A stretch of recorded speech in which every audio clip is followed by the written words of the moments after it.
This video is on myeloproliferative disorders and myelodysplastic syndromes. I'll talk about what they are on a cellular level and how they relate to leukemias. I recommend first watching my video on leukemia and lymphoma.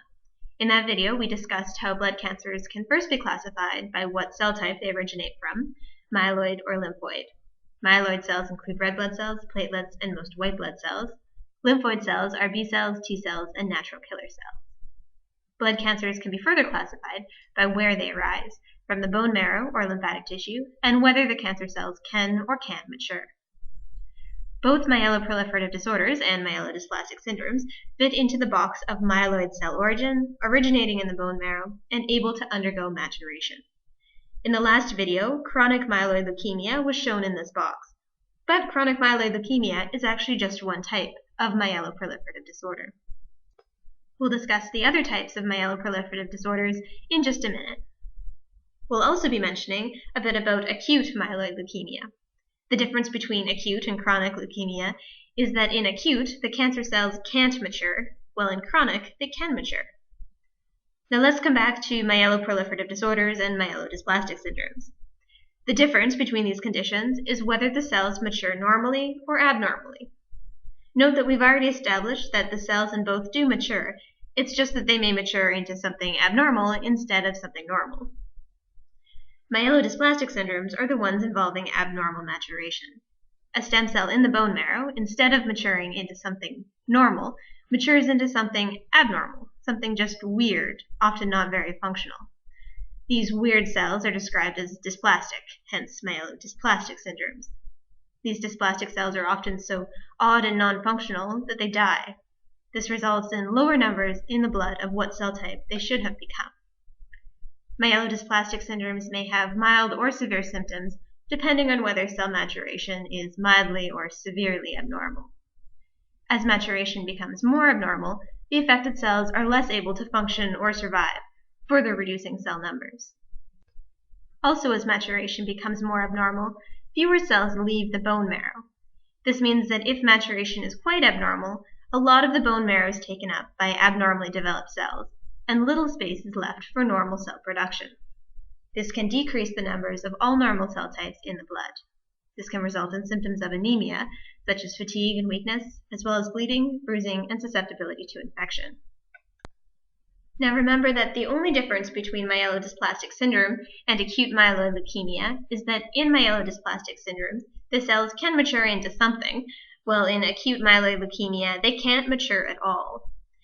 If in myelodysplastic syndromes the maturation stops occurring, the disease becomes the same thing as acute myeloid leukemia. This transformation can occur in severe cases. Transformation to acute myeloid leukemia is usually recognized by the larger fraction of the bone marrow taken up by immature cells once they stop being able to mature into anything. Just a quick note, if you've heard of aplastic anemia, it's not technically a type of myelodysplastic syndrome. It does also have low levels of blood cells, but it's caused by different problems in the bone marrow, such as death of the stem cells, not abnormal maturation. Now let's switch gears to myeloproliferative disorders. In myeloproliferative disorders, cells mature normally. What's abnormal is proliferation, which is abnormally high. Hence, the name emphasizes they are proliferative. Thus, in most types of myeloproliferative disorders, there are very high numbers of a certain type of cell in the blood, the opposite of what we saw for myelodysplastic syndromes. There are 4 types of myeloproliferative disorders, each of which involves proliferation of a different cell type. We'll go through each of these now. Chronic myeloid leukemia usually has very high numbers of types of white blood cell, often neutrophils and other cell types too. Initial symptoms include fatigue and weakness, because producing all those cancer cells uses a lot of energy. Chronic myeloid leukemia, like myelodysplastic syndromes, can transform into acute myeloid leukemia if changes are required that cause the cancer cells to no longer be able to mature. Polycythemia vera results in high numbers of red blood cells. Having more red blood cells makes the blood thicker, so it's more likely to clot and block blood vessels. Some patients might also have excess bleeding, because sometimes in polycythemia vera, the platelets do not work properly. This is an unusual disorder because both excess bleeding and excess clotting may occur. Essential thrombocythemia results in high numbers of platelets specifically. The many platelets that are produced may or may not be functional.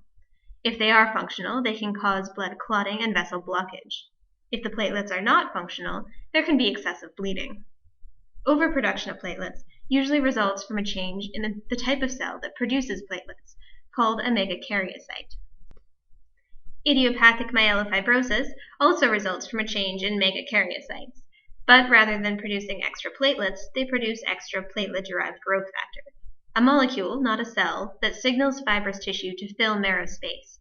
This leaves little room for the production of blood cells, decreasing the numbers of all types of blood cells. This can result in anemia, susceptibility to infection, and bleeding. Essential thrombocythemia can turn into idiopathic myelofibrosis if the megakaryocytes start producing excess platelet-derived growth factor, as well as or instead of the excess platelets.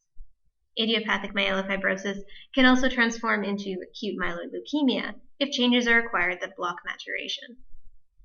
In summary, we've seen how both myeloproliferative disorders and myelodysplastic syndromes involve abnormalities in myeloid cells in the bone marrow that can mature into something, but in the case of myelodysplastic syndromes, mature into something weird, and in the case of myeloproliferative disorders, proliferate too much.